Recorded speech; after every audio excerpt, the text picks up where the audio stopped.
Nesse tempo nasceu Moisés, e era muito formoso, e foi criado 3 meses em casa de seu pai. A parte A do versículo diz assim: nesse tempo nasceu Moisés. Êxodo capítulo 1. Êxodo capítulo 1, segundo livro da Bíblia. Êxodo capítulo 1, versículo 6.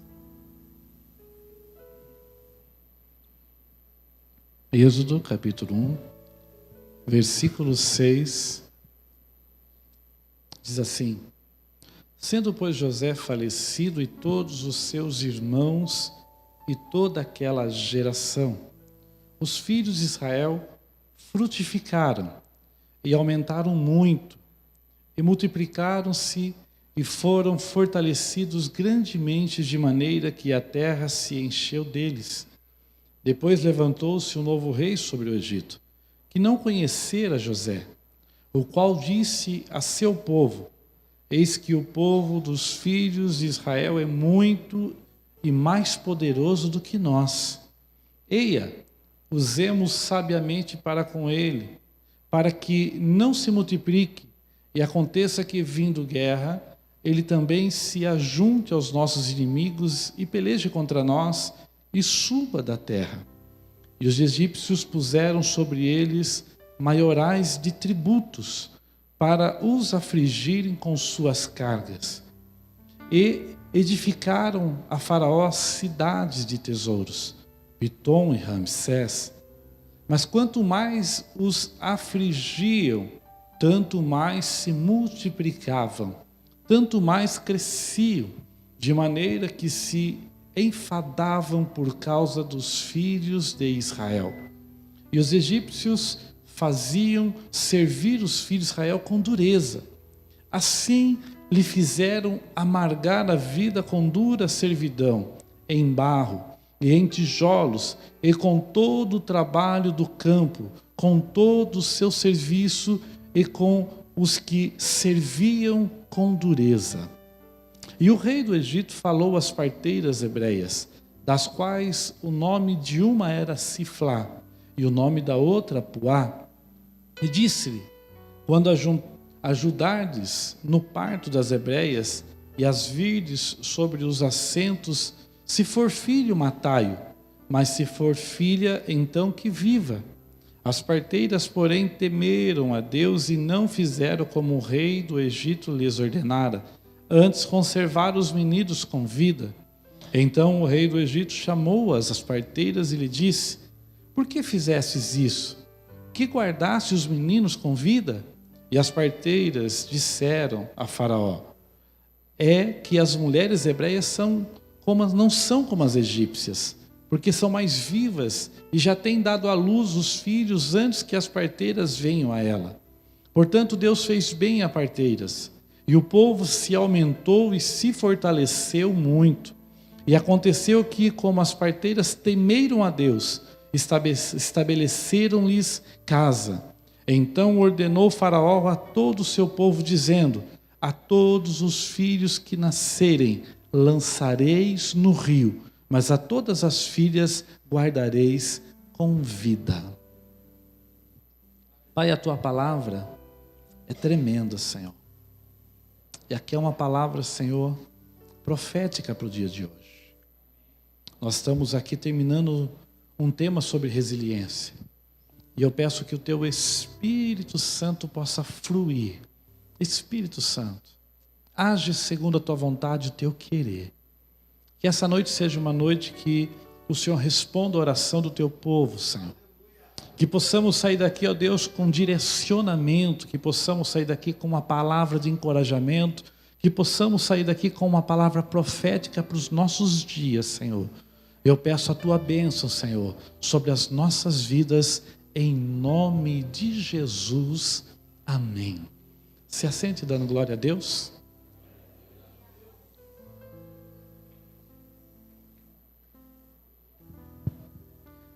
Uma palavra que Deus colocou no meu coração fala a respeito de, no tempo em que nasceu Moisés.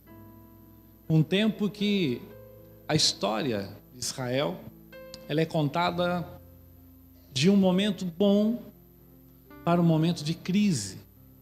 E é interessante que esses momentos são momentos que vêm sobre a nossa vida sem explicação.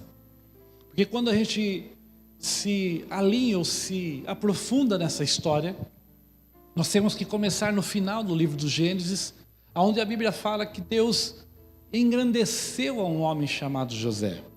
A Bíblia fala que mesmo depois de muita luta em que ele passa na terra do Egito, Deus o coloca como governador do Egito. A Bíblia fala que ele é colocado como governador para não só o propósito de manter o Egito ou abençoar a vida dos egípcios, não. O maior propósito de Deus era conservar o seu povo, guardar o seu povo, guardar a família de José, que eram os escolhidos de Deus. A Bíblia fala que eles são levados para dentro do Egito e são cuidados. A ação que Deus fez na vida de José foi tão forte, tão poderosa, que a Bíblia fala que Faraó da época dá a melhor terra para que aquele povo viva. Uma terra produtiva, uma terra próspera. Tudo que se plantava naquela terra nascia. O gado naquela terra tinha saúde. Tudo que eles faziam prosperava. E eles foram abençoados naquela terra de forma tremenda. Mas a história vai passando, porque assim é a nossa vida. Os mais velhos vão partindo para a casa do Senhor, e mais novos vão nascendo e se formam gerações. E a Bíblia fala que as gerações foram passando a ponto de que José e toda a sua geração partiu.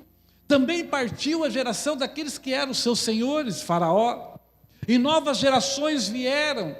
E a Bíblia fala que o povo de Deus foi se multiplicando, porque estavam favoravelmente numa terra de prosperidade. E prosperavam, e enriqueciam. E a Bíblia fala que chegou um determinado tempo que um novo rei se levanta, um novo faraó se levanta no Egito.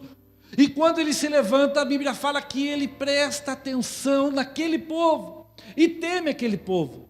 Interessante é que aquele povo não sabia a força que tinha, mas Faraó já sabia a força do Deus que tinha na vida daquele povo.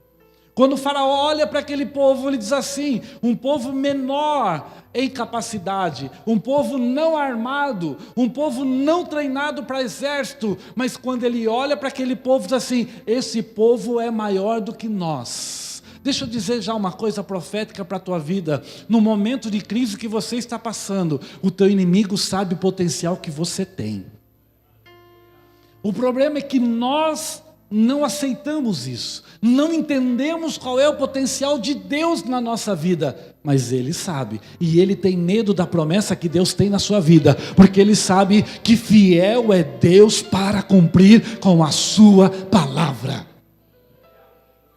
A Bíblia fala que quando o faraó vê tudo isso, chama seus conselheiros e toma um conselho e diz assim: precisamos fazer alguma coisa. E a primeira atitude que Faraó tem é uma atitude que o inimigo das nossas vidas sempre tem. Qual é, pastor? Muitos se enganam dizendo que, ou entendendo que Faraó pega o povo e imediatamente coloca como escravo, servindo a braço forte na construção das casas de Faraó, dos prédios de Faraó. O texto fala que a primeira atitude de Faraó é aumentar os impostos, é mexer na vida financeira daquele povo. Ei, parece que é alguma coisa similar. Quem que está com problema financeiro? Parece similar. Faraó foi mexer primeiro nas finanças daquele povo. Mas é interessante, irmãos, que nós passamos por dificuldades financeiras, mas Deus supre as nossas necessidades. Nós somos um povo que precisa ser estudado, irmãos. Porque nós somos referência e esse povo é sombra da nossa vida. Porque o texto fala que Faraó colocou impostos pesados, arrumou um jeito deles ficarem travados e terem que trabalhar mais, produzir mais para manter o império de Faraó, os tesouros de Faraó. Mas o intuito dele era que o povo parasse de crescer, que o povo aplicasse o coração tanto ao trabalho, que esquecesse o crescimento. Mas a Bíblia fala que quanto mais duro era, mais esse povo crescia. Sabe o que eu quero dizer para você? Parece que a crise bate na nossa porta para fechar tudo e a gente morrer, mas não vai morrer não. Quanto mais crise vem, mais a gente cresce na presença do Senhor. Quanto mais a dificuldade tenta, mais Deus honra a nossa vida e mostra que Ele é Deus no meio do deserto e que Ele está apto a preparar uma mesa no meio do deserto para a sua vida. E o teu Deus é especialista em fazer milagre no deserto. Tu que teu irmão diga assim, ele é especialista. Diga para ele, descansa. Diga assim, hoje Deus te trouxe aqui, porque Ele quer falar com você.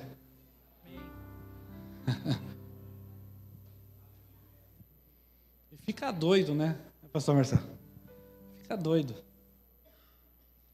Aí ele arrumou outro plano, agora sim a escravidão. Ele fala, vamos colocar esse povo escravo, antes que esse povo domine nós.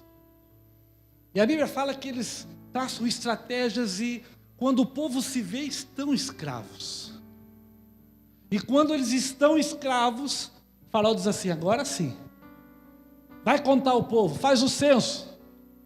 Quando vai contar o povo, eles se multiplicaram de novo. 2 vezes o inimigo tentou contra o povo de Deus, as 2 vezes caiu por terra a tentativa.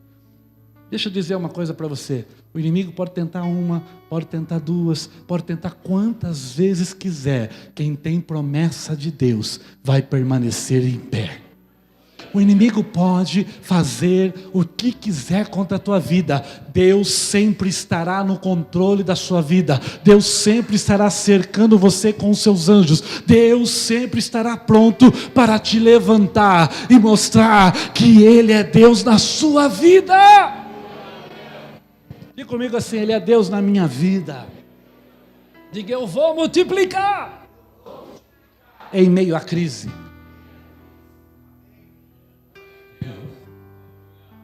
E esse texto é tremendo porque a Bíblia fala que os sábios entraram no assunto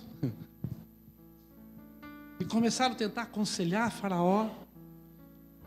E Faraó foi começando a tentar pegar percepções. Flávio Joséfo, que é um historiador da época, ele conta uma história a respeito desse texto que outros historiadores afirmam ser realidade. Ele disse que em meio aos sábios havia profetas. E entre meio aos profetas, alguns deles se levantaram para dizer que tinha chegado a época em que se levantaria um homem para ser libertador daquele povo. Se levantaria no meio daquele povo uma promessa. Nasceria no meio daquele povo alguém que libertaria o povo, tiraria o povo da mão dos egípcios e formaria deles a maior nação existente. A Bíblia fala que o coração de Faraó ficou tão apertado diante disso, que tem uma parte no texto que me deixa intrigado. A Bíblia fala que ele se enfadou. Diga comigo, enfadou. Palavra original, ele se adoeceu. Você não imagina como tem gente doente de ver você de pé, irmão. Você não imagina. Tanta gente já tentou prejudicar você e você está de pé e está doente, não dorme. Porque ele olha para a sua vida e fala, como pode? Como pode?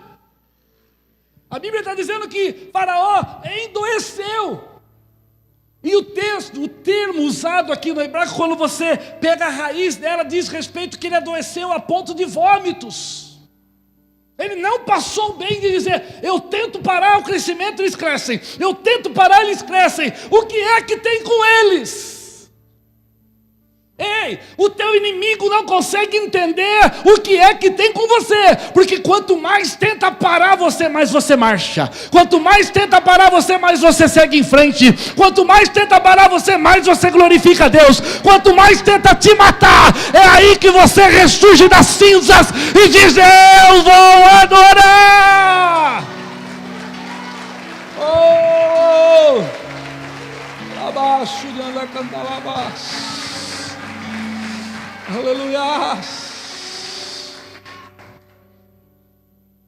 Tem gente doida de ver você como você está.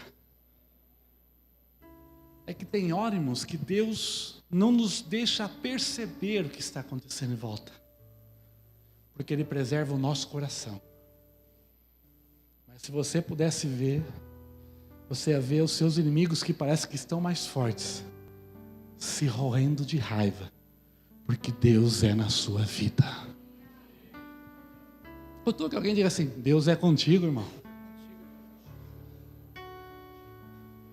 Deus é contigo? Deus é contigo? Aí a Bíblia diz que, diante dessa situação, ele diz assim, vamos dar um jeito então de acabar com os homens. Se é um libertador, se matar os homens que nascerem, não vai ter libertador. Se deixarmos só as mulheres, elas vão se misturar com os egípcios. E daqui a pouco não existe mais essa raça. Porque quando o relacionamento entre uma mulher hebreia se relacionava com o egípcio dentro da terra do Egito, todos os filhos seriam egípcios. Não seriam mais hebreus. Então estava traçado um plano perfeito. Acabaremos com essa nação naturalmente. Só mata os meninos. E a Bíblia fala que ele traçou um plano tremendo. Ele pegou as parteiras, não é a parteira. E disse para as parteiras, todo menino homem que nascer mata. E o que for menina, pode deixar, essa é inofensível. Mas os meninos mata. Foi passando o tempo. De repente ele chama elas assim, o que está acontecendo? Eu não dei uma ordem para você que era para matar todos os meninos? O que é que está acontecendo que os meninos estão nascendo? Vocês têm uma ordem de vida e morte. E elas estrategicamente dizem assim, é que as mulheres que servem a Deus são mais sábias e prudentes do que as mulheres que não servem a Deus. Você não pegou? Vou falar de novo para você pegar. É que as mulheres que servem a Deus são mais prudentes do que aquelas que não servem a Deus. Tem sabedoria de Deus no teu coração, irmã. Tem sabedoria no teu coração, mulher de Deus. Deus está te capacitando para ir mais longe do que você pensa. Tudo que você está passando, na verdade, é um tempo de Deus para exaltação, não só sua, mas da sua casa, da sua família. Deus vai usar você para a exaltação da tua casa. Ele abandona a ideia. Então, deixa as parteiras para lá. E a Bíblia fala que as parteiras temeram a Deus. Melhor é temer a Deus do que temer ao homem, irmãos.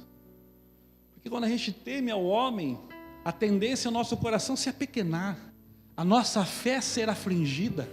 Mas quando tememos a Deus, quem é o homem para se levantar com aquele que está com Deus ao seu lado? O próprio Deus diz assim, operando eu, quem impedirá? Diga assim, operando Deus, quem impedirá? Diga, Deus é comigo. Você é profético, você devia dar um glória a Deus aí. Deus é contigo.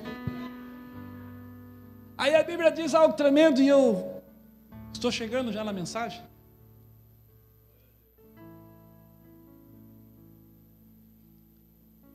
Ele falou assim para o povo. Às vezes a gente assiste um filme de Moisés e vê soldados matando os meninos. Mas o texto não está dizendo que ele chamou os soldados, ele chamou todos. Soldados e todos egípcios. E disse assim, esse povo é impossível.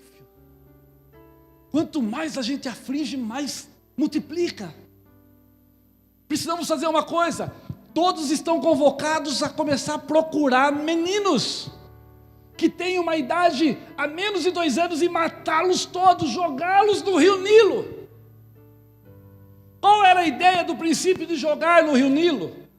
O princípio de jogar no rio Nilo, porque lá existe crocodilo, seria de alimentação, ração para crocodilo. Acabaria, não teria jeito. E eles começaram essa perseguição, e muitas crianças começaram a ser mortas. Morre uma para lá, morre outra aqui. E aquele temor entrou no coração de todos os hebreus que ali estavam. Um temor tremendo entrou ali, a ponto deles se separarem, homens e mulheres se separarem, não separar literalmente, mas deixar de morar juntos ou coabitar, para que não pudessem ter filhos e correr o risco dos seus filhos morrerem. Mas a Bíblia fala que um homem de uma tribo resolveu casar-se com uma mulher de outra tribo. O termo ali diz respeito a coabitar. E eles geraram um menino. É aqui que eu quero pregar. Na época de crise, é a época que Deus vai gerar o teu milagre. É em época de crise que Deus vai gerar o teu milagre. Quando parecia que não tinha jeito, aleluia. Quando parecia que tudo estava trabalhando para que a promessa não nascesse. Até mesmo os egípcios estavam tentando viver apartado das suas, os hebreus estavam vivendo apartados das suas mulheres para não gerar. Deixa eu dizer uma coisa, Deus fala no meu coração que tem uma pessoa aqui, ou mais até de uma, que tentou abortar o teu projeto com medo da crise que é a situação que está em volta de você. Deixa eu dizer uma coisa, Deus hoje manda te dizer, não vai abortar, vai nascer, o teu projeto vai nascer em meio a crise. Eu não sei o que está afligindo você, mas Deus está dizendo para você, não aborta o sonho não, não para o projeto não, eu estou no negócio, eu vou com você até o fim, esse projeto vai acontecer. Parece que a crise está dizendo, para, aborta, deixa isso. Deus está dizendo, não deixa não, vai que eu estou contigo, vai nascer, vai nascer, vai nascer, vai nascer, vai nascer, e eu vou cuidar de tudo. Oh, vai nascer o teu projeto, vai nascer, vai nascer, vai nascer. Diga, vai nascer. Aleluia.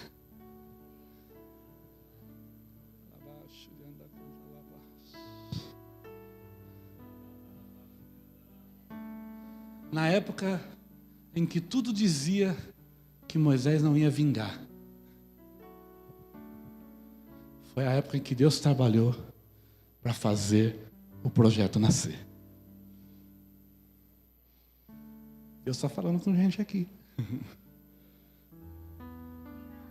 Ai, pastor, está tão difícil, acho que não vai dar certo. Vai dar certo. Pastor, eu não estou aguentando a crise. Atos, a época em que nasceu Moisés, não era qualquer época. Mas ele nasceu.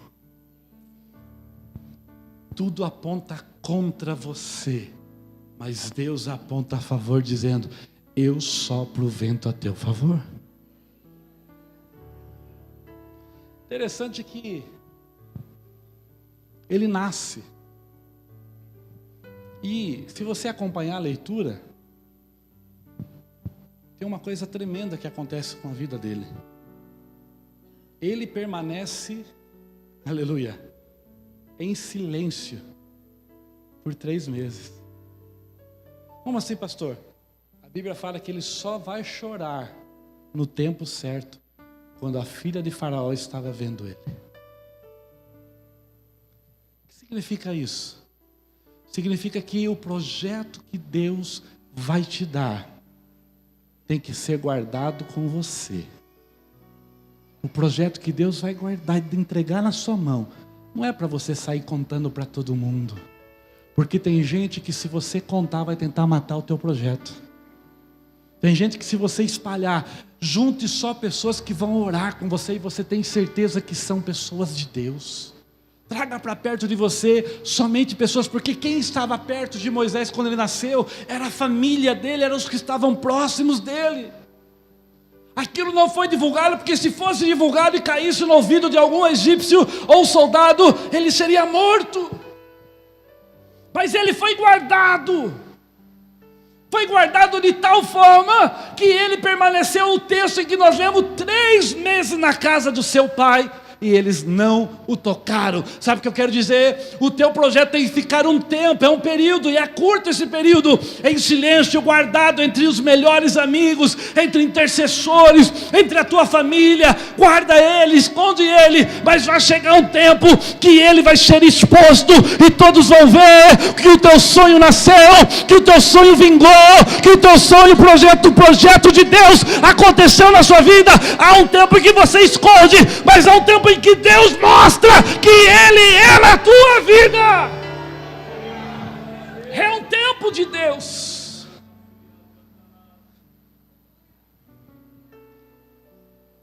Tem um historiador que eu gosto muito de ler as literaturas dele, e ele fala no seu livro Moisés, Príncipe e Profeta. Ele diz que os judeus entendem 2 linhas de raciocínio. Ele diz que a primeira linha de raciocínio que os judeus entendem é que Moisés só pode ter ficado sem chorar esse tempo, para que ele estivesse guardado. Mas existe uma outra linha que acredita que ele era uma criança pentecostal, que ele chorava sim, mas que toda vez que ele ia chorar, a sua família e os mais próximos se reuniam e começavam a cantar hinos a Deus para encobrir o choro de Moisés. Essa linha judaica é muito conhecida, porque muitos rabinos até no dia de hoje ensinam dessa forma. E eles dizem que quando nos reunimos para adorar a Deus, nós encobrimos o barulho que faz a promessa de Deus na nossa vida, para que a promessa só aconteça no tempo certo. E eu olhando e analisando isso, se isso foi o que aconteceu e eles adoravam a Deus, eu entendo uma coisa: quando nós estamos adorando a Deus, Deus está colocando os nossos inimigos em dúvida, sem saber o que está acontecendo. Porque imagine uma época de crise, diabo que é adorador, todo mundo estava preocupado, ansioso, mas quando passavam os egípcios ou os soldados na frente da casa de Moisés, estava lá todo mundo cantando. Não é para deixar doido, Roger? Não é, pastor? Todo mundo em crise, mas a família de Moisés estava cantando. Talvez aquele dia fale assim: que será que esse povo, no meio de uma crise dessa, está cantando? Eles não sabiam que eles estavam cantando, porque a promessa de Deus estava crescendo. Deixa eu dizer uma coisa: quando você está adorando, Deus está gerando a promessa. Quando você está cantando, Deus está fazendo a promessa crescer. Deus tem projetos grandes, então adore o quanto você puder. Aleluia. Deixa eu dizer algo para você. A Bíblia fala, não só no Velho Testamento, mas confirma no Novo Testamento. Se você ler o versículo posterior ao que nós lemos no capítulo 7, diz assim: e ele era formoso. Em alguns traduções assim, muito belo. No Novo Testamento, a palavra usada para a beleza dele diz que ele era reluzente. Eu entendo que a promessa que vai gerar e vai nascer da sua vida, ela é bela, ela é reluzente, ela é formosa. Por quê, pastor? Porque a Bíblia fala que o que Deus tem para nós é bom, perfeito e agradável. Ei, deixa eu dizer algo para você. O que está sendo gerado de Deus na sua vida, todos vão se encantar e dizer: como é que aconteceu isso? O que é isso que está acontecendo na sua vida? E você vai dizer: é o meu filho, é muito belo, é o meu projeto, ele é lindo, porque é Deus que gerou. Ele vai chamar a atenção, e as pessoas virão a Cristo, porque verão a glória de Deus na sua vida através dessa promessa. Tu que alguém diga assim: vai ser bonito o que Deus vai fazer.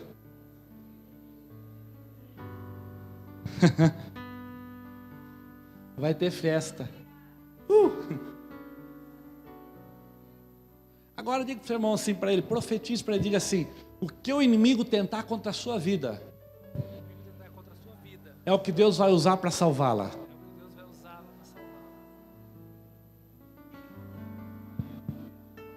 Pastor, não entendi nada. Pega todas as crianças e joga no rio Nilo. Pega todas as crianças e joga na onde? Pega as crianças para matar, para não ter chance de sobreviver. Pega todas as crianças e joga no... Quando Moisés fez 3 meses, a mãe dele levou ele e colocou no Nilo. Aquilo que é morte para uns, para quem tem Deus é vida. Aquilo que é a armadilha do diabo para alguns, para a sua vida é estratégia de Deus.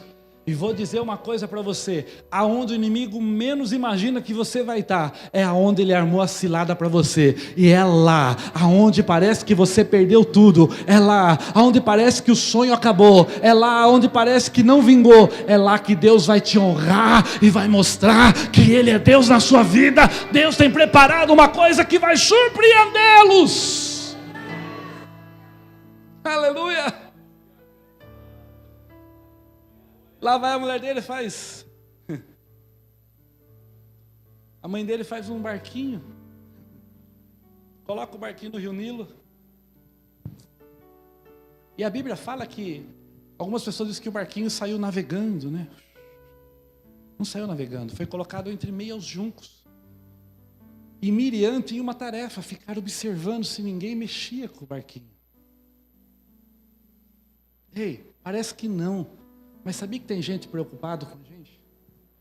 Deus nunca, às vezes a gente fala assim: pastor, estou sozinho. Você nunca está sozinho. É que tem gente que não fica falando para você, mas tem gente orando por você. Tem gente que está ajudando você. Tem gente que está trabalhando junto com você e você nem sabe. Deus tem levantado pessoas para orar por você e você não sabe. Miriam estava lá. O que Miriam tinha que fazer? Observar, cuidar e saber o que estava acontecendo com Moisés. Interessante que a Bíblia fala uma coisa tremenda. Diga para o seu irmão: se Deus vai usar quem Ele quer, mas Ele vai cumprir a promessa. Quem queria Moisés morto? Faraó, a família de Faraó. O Egito em todo queria ele morto. Mas a Bíblia fala que um dia a filha de Faraó resolveu ir se banhar no rio. Entenda comigo uma coisa: a filha de Faraó tinha os melhores lugares de banho, essências. As suas banheiras eram banheiras chiques. Até hoje se descobrirem ruínas, coisas maravilhosas que existiam na época do Egito. E quem já teve a oportunidade de visitar conhece os palácios de Faraó e dos seus filhos. O que faz uma mulher, no meio de essências de aromas, querer se banhar num rio que cheira a peixe? O que faz isso? Sabe o que faz isso? Deus faz o inimigo agir a seu favor sem saber por quê. Leva ela até lá, e quando chega lá, irmãos, olha que mistério tremendo. Quando chega lá, a Bíblia fala que uma das trabalhadoras serviçais dela descobre o barquinho de junquinho. E vão lá e pegam aquele barquinho e trazem nos pés dela, e quando colocam nos pés dela, aleluia, e descobrem Moisés, a Bíblia fala, e Moisés chorou. Sabe o que eu aprendo aqui, irmãos? Moisés chora na hora certa. Sabe o que eu aprendo aqui? Um milagre nasce em meio ao choro. As suas lágrimas nunca vão deixar de falar em oração diante de Deus. No momento em que você bate aquela dor no teu coração e a única coisa que você tem para derramar diante do Senhor é lágrimas, Deus conhece as suas lágrimas, e as suas lágrimas vão te conduzir para o projeto que Deus tem na sua vida. Não se preocupe se está duro, está difícil, se as lágrimas têm descido o teu rosto, fique tranquilo, Deus vai transformar essas lágrimas num tempo novo de Deus. Vem um tempo novo de Deus chegando para a sua vida aí. Aleluia! E esse tempo novo de Deus vai atingir a tua família. Diga comigo, a minha família. Vem comigo. Como assim, pastor? Sabe quem foi a primeira pessoa que foi tirada da escravidão? A mãe de Moisés. Como assim? Quando a filha de Faraó pegou aquela criança no colo e ela chorou, a Bíblia fala que o coração dela se comoveu. Miriam não perdeu tempo, porque o compromisso dela era estar ali no momento certo. E Miriam corre até ela e fala: Senhora, que é, menina? A senhora quer que eu arrume alguém das hebreias para cuidar dessa criança? Ei, irmãos, a filha de Faraó, o que mais tinha era parteira, era babá, era gente para cuidar daquelas crianças. Mas Deus tem projeto com a nossa casa também, não é só com a nossa vida. E quando Deus tem projeto com a nossa casa, a nossa vida passa a ser projeto de bênção para a nossa família. Como assim? A Bíblia fala que imediatamente Deus moveu o coração da filha de Faraó, e ela disse assim: pode chamá-la, porque eu, além de trazê-la para cuidar dessa criança, vou pagar a ela salário. Significa que ela não era mais escrava, agora ela estava trabalhando para a filha de Faraó. Sabe o que Deus está dizendo? Deus vai quebrar cadeias de escravidão que atinge a tua casa, a tua família, e você vai ver eles andando com você, porque a bênção sua vai atingir a tua casa, a tua família. Aquilo que Deus vai fazer na tua vida vai ser grande. Diga para quem está assim: vai ser grande. Diga para ele: pare de pensar pequeno.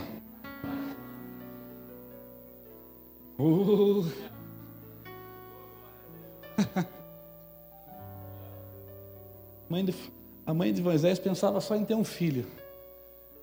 Deus queria que o filho dela fosse um príncipe.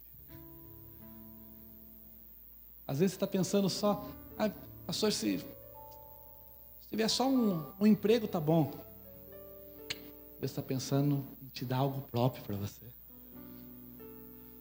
Deus, pastor, se Deus me desse só uma melhorazinha na minha empresa, estava bom. Deus quer fazer a sua empresa ser soprada nessa cidade conhecida. Você não está entendendo. Tudo que você está passando é porque você está gerando algo grande. Quando a geração ou aquela gestação que nós temos é comum, o que geramos é comum. Mas quando geramos algo grande, a dor para gerar isso, a preocupação, a situação em volta é complicada, é difícil. Mas quando nasce é grande.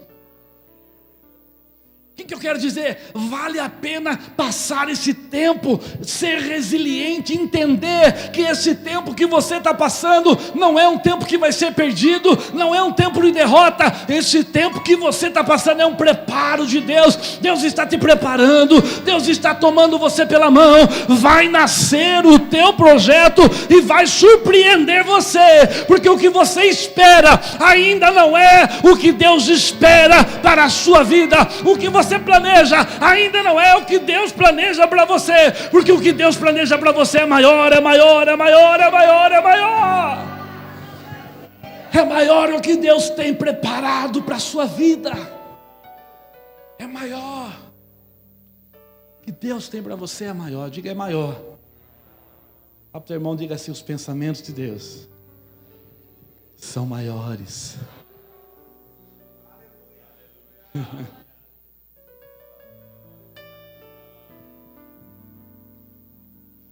Me chama a atenção. Sabe o quê? Quem queria matar Moisés teve que criar Moisés. Isso é uma coisa interessante que Deus faz. Deus pegou aquilo que queria mal para ele, para sustentar ele, para dar os melhores colégios para ele, para fazer com que ele fosse grande. Deixa eu dizer algo para você. A nossa luta não é contra carne e sangue. Não tome pessoas como seus inimigos, porque a vida pode dar uma virada e Deus ainda usar a vida deles para te ajudar a crescer para o projeto que Deus tem na sua vida. E às vezes a gente descarta, fala, não, ei, o coração de reis, o coração de juízes, o coração do homem mau está na mão de Deus. E a Bíblia fala que Ele inclina para onde Ele quer. Fico vendo o diabo rolando de raiva. Ele queria pegar Moisés. Incitou Faraó para matar Moisés. Conseguiu. E depois ter que engolir o mesmo Faraó, chamando ele de filho. O mesmo Faraó. Irmão, o carinho de um homem por um filho é grande. Mas diz que o carinho por um neto eu ainda não tenho. Mas por um neto é muito maior. Moisés se tornou filho da filha de Faraó. Era neto de Faraó. Aquele homem que queria matar Moisés agora estava sentado no trono e disse assim: vem para cá, meu netinho, senta aqui. Vou contar as histórias do Egito para você. E instruiu ele em conhecimento. Ei, nada que acontece na nossa vida, de forma alguma, Deus descarta sem aproveitar a nosso favor. Guarde isso no teu coração. Nada que acontece na sua vida descarta-se sem valor nenhum. Deus sempre vai aproveitar a teu favor. Nada. Aquilo que nós às vezes temos como perdido, para Deus não é perdido. Por isso Paulo escreve um versículo que eu mesmo demorei muito para entender. Ele diz assim: todas as coisas contribuem para o bem daqueles que amam a Deus. E quando eu li esse versículo, eu tentei até achar algum termo original que dizesse que não era todas, era só algumas. Que tem algumas, sabe como isso contribui? Não é assim? Não tem circunstância que atinja a nossa vida e fala assim: isso aqui não está contribuindo com nada. Mas Paulo, no auge da sua sabedoria, ele diz assim: todas as coisas contribuem para o bem daqueles que são chamados para um propósito. Propósito gera dores. Propósito gera caminhos que entristecem o coração. Propósitos nos deixa muitas das vezes perdidos em meio ao caminho. Mas tudo isso acontece para entendermos que o propósito se cumpre somente na mão dele e não no esforço humano. Tem hora que Deus faz você esgotar todas as suas forças para você ter a única opção de confiar nele. E quando você confia nele, ele diz assim: agora eu vou cumprir o meu propósito. Para que nunca você diga: eu conquistei com o meu braço. Mas para que você diga: o Senhor me deu, o Senhor me honrou, o Senhor gerou, o Senhor fez crescer. É do Senhor toda a glória pelo que aconteceu na minha vida. O que Deus está preparando para você, todos, inclusive você, vão se assustar, porque você vai olhar para você e vai dizer assim: eu não tinha condições de ter, eu não tinha condições de ser, eu não tinha condições de ganhar isso, mas Deus vai dizer: eu sou o dono, eu dou, eu enriqueço, eu abro a porta, eu dou saúde, eu mudo a história. Ei, o que Deus vai fazer? Você vai olhar e dizer: não podia vir de mim, só podia vir dele. Glorificado seja o nome do Senhor. E todos à sua volta vão dizer: só podia ter sido Deus. Diga assim: só podia ter sido Deus.